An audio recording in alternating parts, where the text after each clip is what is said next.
અનુભૂતિ કરે છે. દેખો અહીંયા કર્મના સિદ્ધાંતો લાગુ કર્યા છે. ઘણા એમ કે અમે બધું જ કરીએ, દાન કરીએ, પુણ્ય કરીએ, સેવા કરીએ, ઘરમાં ધૂપ દીપ નૈવેદ્ય અતિથિ ભાવ, બ્રાહ્મણને સત્કાર, સાધુને દક્ષિણા, આ બધું જ અમે કરીએ, છતાં પણ અમારા ઘરમાં અશાંતિ કેમ છે, અમારા ઘરમાં શાંતિ કેમ નથી? ત્યારે સમજી લેવાનું શું? નિજ કૃત કર ભોગ સબ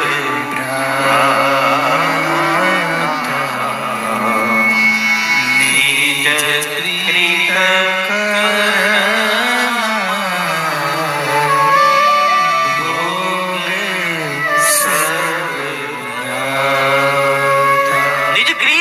સંસારની અંદર વ્યક્તિ મહાપુરુષ